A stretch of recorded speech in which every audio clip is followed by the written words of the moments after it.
Hello, gorgeous beings. How are you doing? Rosie Glow here with a little energy update and preparation for Samhain. Now, please remember when you're watching this is the perfect time, okay? Because ancestral clearing patterns that get passed through us that manifest as anxiety, as stressed liver, as insomnia, as heart pain. This is all very, very relevant to this time, but it is relevant at any point that you experience it because there'll be some elements from history that are playing out in your circuitry. And as a result of that, you are going to be living out someone else's story until you make a choice to do something different. So, for those of you who are new to me, I am Rosie Glow. I channel Divine Grace and I work with awakening starseeds, one, to activate their starseed consciousness, and two, to support them to be able to live with that consciousness in their physical reality and to manifest and co-create from the highest good of all and the win-win-win, which is how we are able to evolve our ego programming, our struggle programming, to our thrive programming, and to act as divine humans here on earth. So this beautiful crown has come along from a very lovely friend of mine, and I'm going to make sure that I source her properly because what is actually happening is we're all being encouraged to claim our sovereignty. And I'll put the links in for this so that you actually can get hold of one if you like, but it's Barong Jewelry. The lady that makes these crowns is actually from France. And there's lots of beautiful ones that you can actually get. This one's got a lovely amethyst, and this is mother of pearl. And you know what? Wearing a crown, it takes you to a whole new level. You know, we're in the UK where I am, and here that we have basically going into the winter months now. And on Sunday is the day where we celebrate the dead. And we celebrate the dead in different ways. Obviously, the most common commercial way that we know about is Halloween. Everyone goes dressed up as gals and, you know, scary monsters and gets loads of sweets, which kind of ironic, really. It's what we've done to Christmas as well. But depending on where you are in the world, you can actually honor this in a different way. And that is to really honor our ancestors for the gifts that they have imparted to us, and also to be able to work with them, knowing that when they pass over into a non-physical capacity, they stay close to us whilst they see the impact that their choices, that their unprocessed trauma, that their way of behaving and being in this world, their expectations have left a legacy for us to then work through and deal with. And I did make a post about this on my Facebook channel on Rosie Glow, which you can read if you like. It's got a lovely big rainbow portal as an image, and I highly recommend you do, because how our ancestral patterns play out through us is incredibly powerful. And it is my absolute desire to be able to impact as many people as possible, to realize that we don't have to keep living out the stories of trauma and dysfunction that we have inherited. It breaks my heart when I hear people say, well, it's just the way it is, grin and bear it. And I'm like, no, it's the way it has been. It's not the way it has to be. And all of us need to have a dream. Okay. So, you know, the dream really is to be able to access the version of ourselves we would like to be if we didn't feel that we were marred by X, Y, and Z. So I'm going to give you some prep for Sunday. Now, this is going to benefit you anyway, but I do really want to encourage you to join me for a live session. It's UK time, 8 p.m. And please remember that the clocks go back early hours of Sunday morning. So that will be the Saturday night. So depending on where you are in the world, check your time zone out, because not everybody is shifting at the same time. Just so you know, Eastern Standard Time is typically 5 hours behind UK time. Okay, so just check it out, mark your diaries, and if you do want to join me live, there'll be a link that you can follow to purchase. And bear in mind that I've offered different prices because I know not everybody is in the same place. But for everybody who does pay full price, you're going to be enabling someone who can't afford to join us live to be able to join us live. And also, whatever that we are making as a result of this event, we're going to be contributing 11% to a really wonderful and worthwhile cause, which is a refugee community kitchen that is taking care of the refugees in Calais in France and making sure they're having really lovely soul-nourishing food. I only found out recently that one of my friends is running that with her partner, along with a lot of other wonderful beings. And I'm also going to be sourcing a local charity in Brighton. Brighton, where I live, or very near where I live, is kind of like the homeless capital of the world, of England, sorry, not the world. And it's so easy for us to just ignore what we don't know how to deal with. But I found out something really shocking yesterday that I do want to share with you, and that is that 80% of the world lives on less than $10 a day. And 20% of the world basically is able to, live in a pretty affluent way, and then 1% of the world lives in a very affluent way. And just to throw a figure around, if you live in Australia, you're in the top 8%, just by the fact that you were born there. So even if you are poor in Australia, if you were born there, then this is the level of what is going on. So all of us, it's like our duty. This is my invitation. This is why I work the way I do with people, to inspire them to dream as big as they possibly can, to remove the shackles that keep them being small, playing small, limiting what's possible in their lives, so that actually there is so much more generated through them that can be given to those who truly do need it. Because those who are living on less than $10 a day are not in a position to work with their prosperity consciousness. They actually need food, they need clothes, they need love, they need to get out of that survival space, because nothing can change until their basic needs are met. So I want all of us, just for a moment, to honor our ancestors, those of us who are watching this, for being able to do whatever they did that has meant that today each of us lives somewhere where our basic needs truly are met. And when we move forward in the spirit of gratitude and we open ourselves up to just how many things we are so blessed to have in our lives, even if our focus is on what we don't have, we can take a moment to recognize, okay, I am fortunate. I can be even more fortunate. What would it feel like to really give from an overflowing cup if I knew that all of my needs were met? Because here's the deal. When we play small, my friends, we're basically in lack, and we steal from others energetically because we don't have enough ourselves. We may steal attention, we may steal energy in the form of always needing support and help, on the basis that we're not helping ourselves, not we can't help ourselves. There are lots of ways that we can take energy. Hey Sandy, good to see you. Lots and lots of ways that we can take energy from others. And I wanted to honor the dark goddess today, because I've been doing lots and lots of deep work, and all that's coming up for us at the moment is really to help us to accept parts of ourselves that are very difficult to accept. So let me go through in order so that I'm not keeping you here forever, but you can really do some prep for this. And yeah, I've got my list of my dark goddess energies, and I'm going to share them with you, because if you don't know me already, I really operate from the principles of integrity, accountability, transparency, compassion, forgiveness, and discernment. These are, for me, the 6 pillars that help to anchor my Merkaba field, the six-pointed star that becomes the diamond shape. And so it is my intention to live by this every day of my life, and to see where I could live in greater alignment with it. This doesn't mean I'm perfect. No one is. And all the time that we try and hide bits of us away because we don't think that they're acceptable, or we're worried that we wouldn't be loved if people knew this about us, we're not in transparency.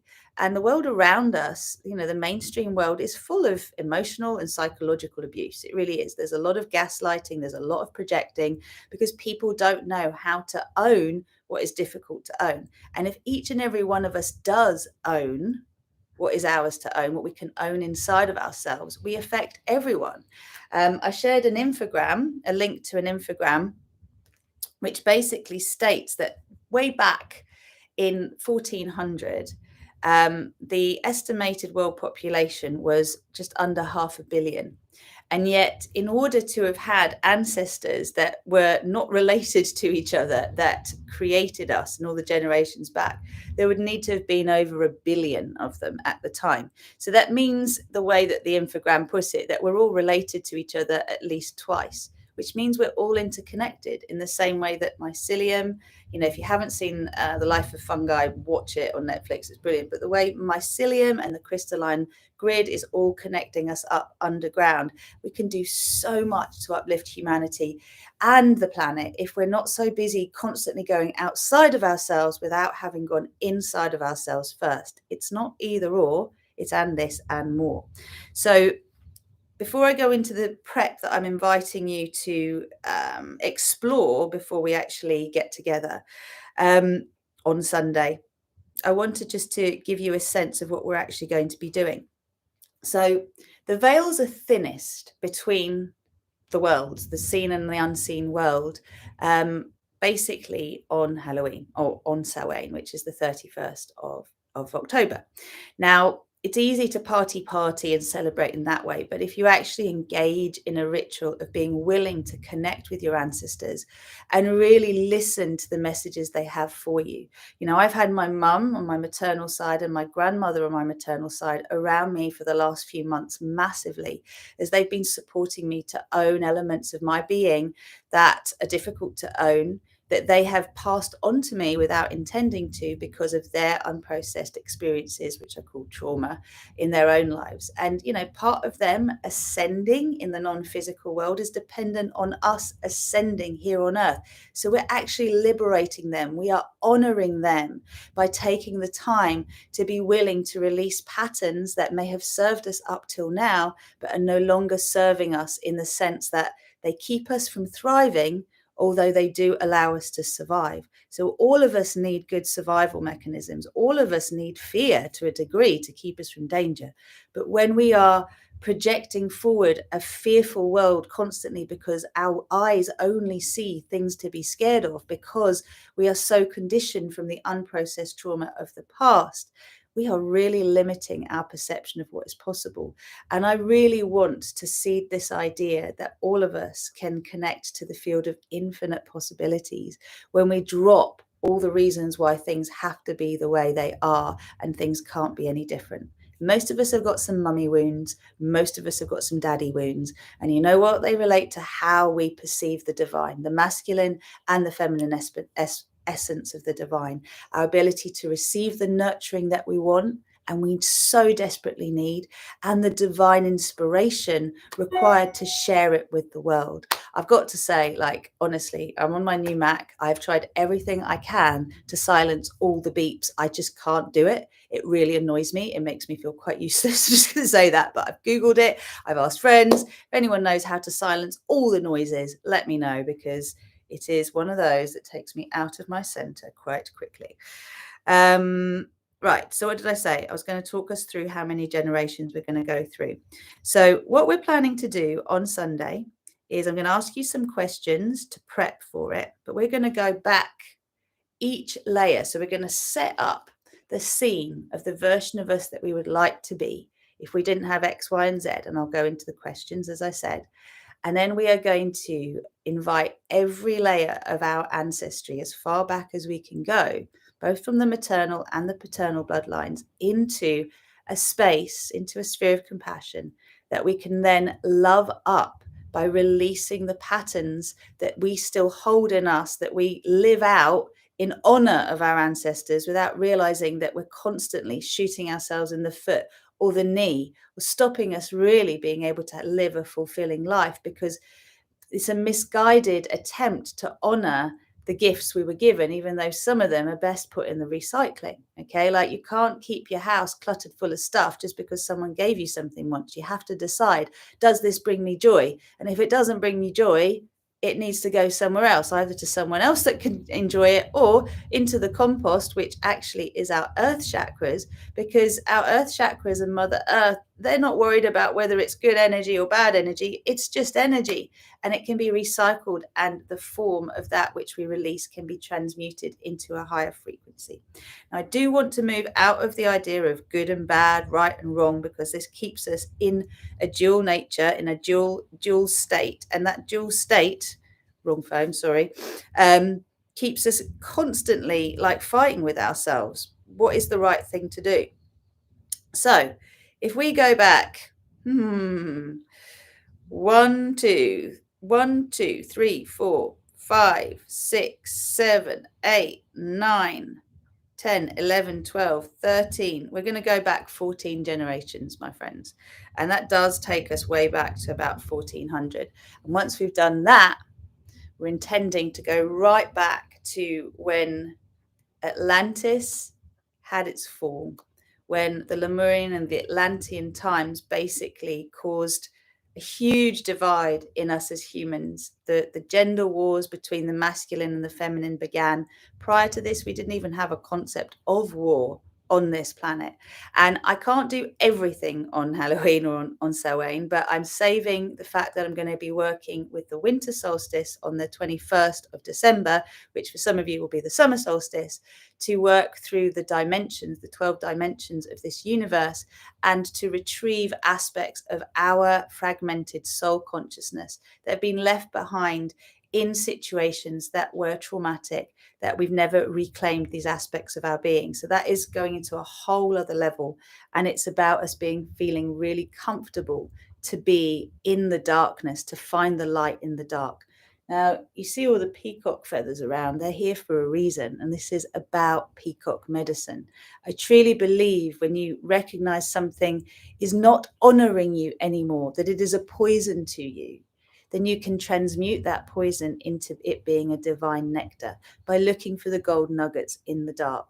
In the same way that the people that most trigger you and frustrate you and seem to constantly pull you out of your center are there to help you to be able to learn, to expand your beingness in such a way that, how do I put it?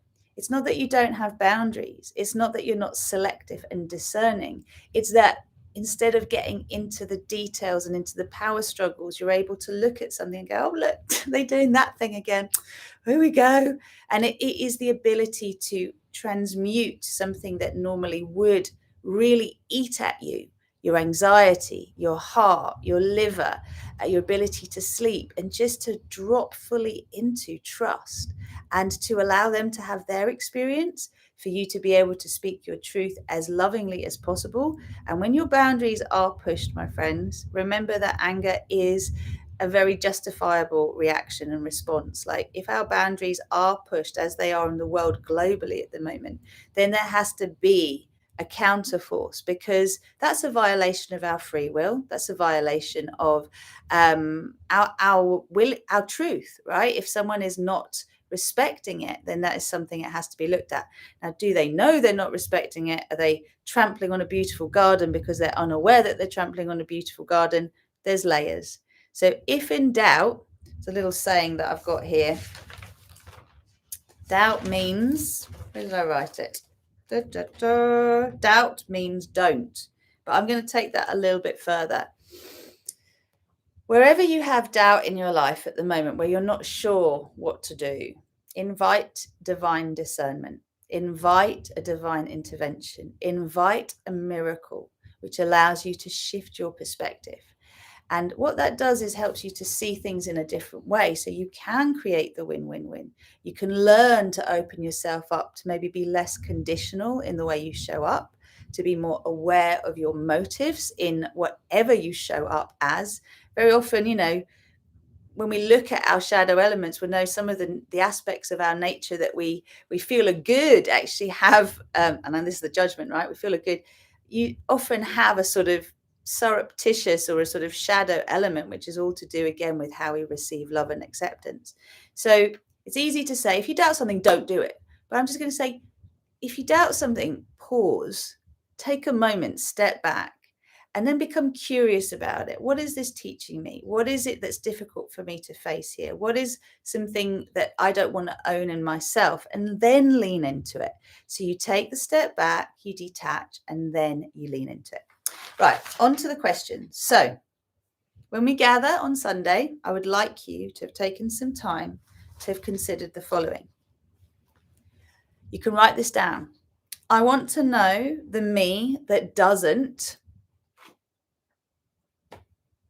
get angry because I can't stop beepy sounds on my computer, that doesn't smoke, that doesn't do drugs, that doesn't have sex randomly to get love, that doesn't hustle, that doesn't always stress about money, that isn't always worrying about what could go wrong, that isn't always trying to save others? Who is the version of you that you want to meet, that you want to know, right? What is it that they don't do? And what is it that they do? So you could say, I want to know the version of me that loves getting up in the morning, that is really motivated to have a morning practice. I want to know the version of me that doesn't feel like I need to numb out in order to feel good because life feels too painful. I want to know the version of me that really does want to be here rather than looking constantly to escape. I want to know the version of me that's happy for others when I see they have something that I want. I want to know the version of me that makes healthy choices as standard. I want to know the version of me that doesn't yo-yo diet all the time. Do you get what I mean? There's lots of examples here. I want to know the version of me that isn't jealous of others or envious of others, and there is a difference. I want to know the version of me that is really successful, and then you have to define the version of what success means to you. You know, I want to know the version of me that is infinitely wealthy. I want to know the version of me that is deeply in love with life. I want to know the version of me that's vibrantly healthy. You ask the questions, and immediately you're going to get a whole load of like resistance come up to that. It's pretty standard, and you won't usually have the answers. That's okay. That's not a problem. We kind of have to plant the seed before we can see what's around it that isn't helping it to grow. Then we're going to move into, I thank my ancestors for these gifts. And you're going to own, first of all, what you feel you've been given by your ancestors that you're grateful for. Maybe it's that you're philanthropic. Maybe it's that you're very welcoming to others. Maybe it is that you're generous, you're kind. Maybe it's that you're a really good cook, or you're great at public speaking. Or maybe it's that you're really good at problem solving or have really good common sense. Like, whatever practical, whatever emotional, whatever psychological, spiritual gifts you feel you have inherited and you can claim them as gifts, claim them. And then we move into, what are the patterns that we would like to release? What are the patterns that we know we'd like to be free from? And you can actually separate this as from your mother line and also from your father line. So I can't go into the very depths because that's what my coaching work is all about, is helping to be able to clear patterns on the deepest level. But you can do a really nice, big, clean sweep of a lot. And if we're going to go back this many generations, we're really intending to get back to the root of when these survival strategies started to be created, when the first trauma occurred that meant that it never got processed and just got passed from one generation to the next. So a lot of this is about our time in the womb. And this then leads me to those of you who have been anxious, those of you who have been finding your livers on fire. And that's been the main one for me, right? Those of you who feel you haven't been able to sleep, and the heartache and the heart pain.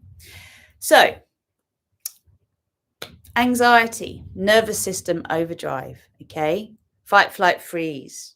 What are you doing to contribute to that anxiety? What are you absorbing with your senses that is triggering it? You have to take responsibility for it. If you're highly strung, then it's really important to minimize, where you can, the elements in your life that you expose yourself to that trigger it. My beloved was watching something on TV yesterday before we went to bed, and I could hear the noise coming into the bedroom. I was like, I don't really want to be going to bed with this noise. But, a few weeks ago, it would have massively triggered me, like to the point I was like, turn it off. But I was noticing how actually, as I've been clearing deep fear from myself by owning more of my shadow, I was able to hear it and go, not my cup of tea. But it wasn't like a personal attack on me. Do you get the difference? Because we will project what we don't accept. And very often when we're uncomfortable in our own skin, because there's so much that it's just, we don't know how to deal with it, we're going to try and stop everyone and everything from doing what they're doing. Now, we can have preferences, of course, but this is that discernment piece where I keep getting the message, water off a duck's back. It's like being able to let stuff go, make your preferences, go towards those that ultimately you enjoy seeking company with. But, you don't have to spend your life trying to avoid everything that's uncomfortable. When it comes to heartache and heart pain, there's been a lot of star seeds that have been talking about feeling a lot of pain in their heart. I felt it yesterday, and it was very much like I saw my body go like this. It's the first time I felt it actually in the last few weeks. And it was to do with a sense of lack. It was to do with a sense of not having enough of something. And that's what caused my pain. And it was like, okay, well, that's not true, is it? It's a false evidence appearing real. I can tap into infinite flow, and I can choose to align my life with infinite flow and then do what I need to do to make that my standard, to make that my normal. Got it? Like, it doesn't just happen overnight. The miracle isn't that you win the lottery. It's that you learn to manage money in such a way and your resources in such a way that you always feel like you've got plenty of whatever you actually need. Then if you do win the lottery, that's a bonus and you can do even more with that. But how many people who win the lottery then become bankrupt because they have no idea how to handle all that extra money? Money is energy, right? Energy we need to be able to process. And this goes back to the heartache, heartbreak, and the nervous system overdrive, which also leads to the insomnia. Okay. We are being wired up to our divine human selves. We are receiving so much more galactic coding coming through our bodies. Those of us who are activating our starseed consciousness at this time and remembering we are, well, physical beings, well, we're spiritual beings having a physical experience. I heard yesterday that the spirits around us feel we are so lucky, so blessed to be having a physical experience. Not everyone who wants to come here to Earth gets to have this experience because the planet's just overrun, right?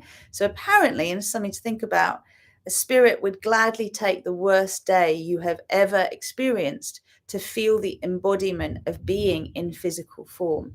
Now, that hopefully helps each of us to look slightly differently at the horrible things that have happened in our lives and to say, this is part of a physical experience, and I can allow myself to let go now of holding on to that pain, that shock, that trauma, and remember that moment has actually passed.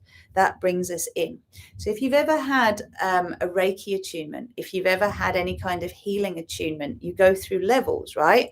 Because it's like wiring a house. If you haven't earthed the house, if you haven't learned what voltage is okay for the system not to short circuit and blow, you're going to have problems.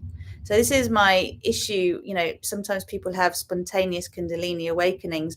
Other times people do a lot of Kundalini yoga, or they love to exhaust their adrenal glands, for example. And what ends up happening is we get depleted. So insomnia and nervous system overdrive, which is linked to anxiety and also depression, once that overdrive has actually kind of exhausted itself, it's all part of us, one, needing to ground more, earth more, spend way more time in nature. Two, be careful about what we're putting into our system. Three, strengthen the physical vehicle we have through looking after ourselves physically, emotionally, mentally, and spiritually, so that we can hold more of our soul light in our bodies. Because we're all here to shine our light in the dark, my friends. In this side of the world, we're coming into the darker months. This is why I've got that beautiful golden tree behind me in the black, because if we don't fear shining in the dark, we can be a beautiful inspiration to everyone. But if we're scared of being seen because we're scared of attack, we're going to hide our light. We are going to self-sabotage like you wouldn't believe. Part of you is saying, I want to be more visible. Part of you is saying, I want to, attract more clients, or I want to attract love, or I want to attract more money. But the rest of you is going, oh, no. That comes with too many problems we don't know how to deal with. So we're going to stay here because we know how to deal with these problems. Got it? Every being who is awakening now has to embrace the discomfort of the unfamiliar. And you can make it a game. We're learning which parts of us have been in control. I've had an inner teen running my life for a long time. And, it has allowed me to have dependencies that I've been moving out of in the last few weeks and months. And, thank you to many teachers for that, but particularly to Jill Kirkham for her work, because that has really supported me to go into where the teen has been in control and to access the wounds of my inner child. Now, one thing I've always said to the coaching clients I have is, please don't judge yourself for what you do that you think you shouldn't do. Carry on your path anyway. This is what I did. My dependencies didn't stop me being able to attract, clients that were high-end clients, didn't stop me having 10K months and 20K months, didn't stop me progressing my career in such a way that I've blessed so many other people with the work I do. Why? Because I was facing my pain, not denying it. I wasn't perfect. I hadn't overcome everything, but I was able to keep walking that few steps ahead of those that were wanting to walk along their path too, but didn't know how. And that's radical self-love, radical compassion, radical forgiveness. So consider, if you want to move forward and you are constantly playing tennis in your head between the light of you and the dark of you, and you don't commit to paper what you truly want, you don't bring it out into the physical, what you actually want to embody and what you want to release, guess what? You're going to stay in a tortured state. You are going to stay in a state of purgatory where nothing really manifests because you haven't dared to have the audacity to state what you really want. Why? Well, we're fearful of disappointment, aren't we? We're fearful of failing. But something that blew my mind yesterday was like, it's important to have an impossible dream.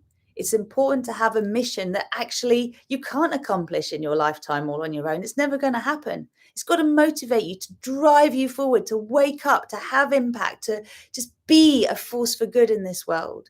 And to remember that all the time that you are trying to keep yourself small, you are serving no one. Be the biggest, bestest version of you. Recently, as I've been embodying my path, there's been a part of me going, you know what? What if I didn't make videos? What if I didn't bother? What if I just lived a comfortable life with my husband? We've got enough of everything. We could make it work. What if I just didn't care so much? This is so much a part of my drive, my mission, my excitement, seeing people move through the limitations that have held them back, seeing them have the breakthroughs after years of banging their heads against the wall. That shit gets me up every day, and it makes me excited to be alive, to see people radically accept themselves in the way that I have chosen to radically accept myself and move through the discomfort of embracing shadow, bringing it to light. So I am ready to release these habits, these patterns, these beliefs. You write this stuff down. These dependencies, these ways of showing up in the world, these expectations, these heavy burdens. Just consider what is true for you. What do you want to let go of? And please stop blaming everyone around you. Please stop blaming the leaders. Please stop blaming this and blaming that for whatever it is that you feel the world would be perfect if it didn't happen. Blame, shame, guilt lowers our vibe. We have to transmute that energy. So I basically want to invite everybody to remember that the circuitry shifting that's going on is to do with ghosts in the nursery. And that means the way that we were brought up. So my mama, bless her, died at 60, just as I turned 30.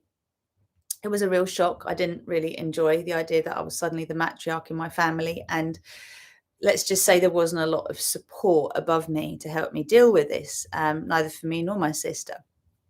Ultimately, I learned to be resilient. I learned to count on myself. I learned my wounding. My mum had colon cancer, secondary in the liver. Now, I truly see in there an inability to be able to process, an inability to eliminate what was difficult. She had a real sense of holding on to stuff. There was a sense of self-righteousness, my lovely mum would never fail to share her opinions. And sometimes we'd all be in the shops going, oh, shut up, please shut up, please shut up. And, the liver stuff, a whole load of unexpressed and repressed anger. Whole load, as I have allowed myself to feel what is in me, not because I want to energize it, but because I need to see it to release it. Those patterns, those petty patterns, the holding on to small stuff comes again when we have been in lack, we've grown in lack, we haven't had enough love, money, time, nurturing, praise. We haven't had enough encouragement. We haven't had enough of our own of everything to not really worry about whether someone else has got more or not. We've got plenty of our own. Do you get what I'm saying? So a simple pattern you can go through is a part of your body that's hurting. Rub your hands together and put your hand there. If it's your heart, you're going to need to breathe into the front of your heart and breathe out through the back of your heart. Clear that chakra, okay? If it's your liver, if it's your kidneys, rub your hands, put them there, breathe, and just allow yourself to witness what's coming up for you. What are the memories? There's a lot of work, a lot of different strategies for being able to go back in time and meet yourself at different times when you had a difficult experience. And again, you know, I feel it's very important to be supported on this journey so that you can fully unfold. I know there are lots of people out there that like to do it themselves. I was one of them because we don't really trust anyone else. But if you notice someone has something you would like, if you notice that actually you envy them, maybe because they embody something you would like to become, and they happen to be a teacher that can help lead you where you want to go. Aligning with the vibration that you want is a wise choice, my friends. Okay, rather than looking at and pulling apart and trying to discredit or ignore the fact that you do want something that you don't have, what about leaning into it? What about finding out how you could make it possible for you? Because I didn't really start shifting until I had teachers that were my guiding lights, that actually had what I wanted, so I could align with that. I could get a sense of downloading it because it hadn't been in my experience. I didn't see it around me. I never had a model of what I wanted, whether it was being in abundant flow financially, being deeply in love with a sacred union partner, being vibrantly healthy, feeling like there is plenty of time and nurturing and everything else that's required. You might not go to the same teacher for everything, but I really notice how people struggle to recognize the value of investing in themselves unless they're going to get a professional qualification. And like professionally loving you and owning you and your actual motherboard circuitry, like being able to rewire your early conditioning so that you can expect the best and know you're worthy of it and you deserve it. Just imagine what that does for the world. So I want you to have a little taster of that on Sunday. And as I said, the main reason why we're having all of these sort of physical blowouts is because we are upgrading our circuitry. So having ways to ground, to connect to source, to open our energy field up, and then to learn the balance between how much we're open and how much we're closed is really, really important. So I could talk about how we repeat patterns, but I think I'm going to leave that until Sunday. Okay, so as I said, there's 3 prices. For those who are paying full price, you're contributing to someone who can't afford to join us and to join us at full price or at all. So please know that that's happening. Also, we are going to be putting 11% profits towards the refugee community kitchen in Calais, and also another 11% to what's going on locally in terms of supporting the local homeless people. And I really want to have more impact now in all the work that I do. It's one thing to be able to empower and inspire those who have the income to be able to invest. But the reason that we do that is so that we have more to give, right? And so when someone really needs something, they really need something. You can't argue about whether they deserve it or not, and what they did in their lives to get to the place they did. They still need to eat. They still need shelter. They still need warmth. You know, they still need to be heard. Like, this is us realizing we are all one. We are all one. I feel like this is the right place to leave things. So I'm just going to wish everybody a beautiful weekend. If you want to sign up to the Samhain Miracle Healing. So what are we calling it? Oh, there's so many different pieces of paper here. It is basically a divine intervention. It is an ancestral healing and a divine intervention. And what we're going to be doing, that ancestral miracle magic, calling in a divine intervention. We're going to be working with our ancestors so they can actually support us to let go of what no longer serves us, that keeps us in the survival paradigm, that can step us up into the thrive paradigm. Imagine if everyone felt safe and all their needs were met. What kind of world will we be living in? Do you want to help me co-create it? Show up. Link will be in the text box. Please share with others. And also you can always join me on Monday night for yoga. I offer a multidimensional yoga class on Monday evenings in the UK, 7:30 p.m. It's online, so you can catch the replay. If you can't make it live, you can join me from anywhere in the world. So we can really expand our connection to each other. And next Wednesday, I am going to offer the new moon co-creation meditation live here on YouTube. It'll be, I think, about 12:30 because it's just before the new moon. And I believe the new moon is in Scorpio. So new moon in Scorpio is going to be about us honoring the dark goddess or god within us, that destructive force, the sting in the tail, and also the deep healing that is available in that mystery. Promised I'd share with you my little list of my darker elements. So because when Rosie's premenstrual, when Rosie hasn't given herself enough time, when Rosie hasn't honored her truth within, hasn't actually is feeling threatened, the way that my behavior can come out is as passive aggressive, sarcastic, belittling, conditional, domineering, persistent, insistent, shut down, unreceptive, and uncompromising. So that's my little list that I've come up with so far, but I'm just noticing whenever I get triggered, what else comes up at the moment. And you know what's happening? Liver's calmed down, sleeping well, heart stop hurting, because we're just opening to allowing all the stuff we suppress to be witnessed by our higher selves. So give it a go. So much love to you. Have a beautiful day. Take care for now. Lots of love, and I look forward to seeing you on Sunday. Check out the links in the text box once I put them in there. Bye for now. Lots of love.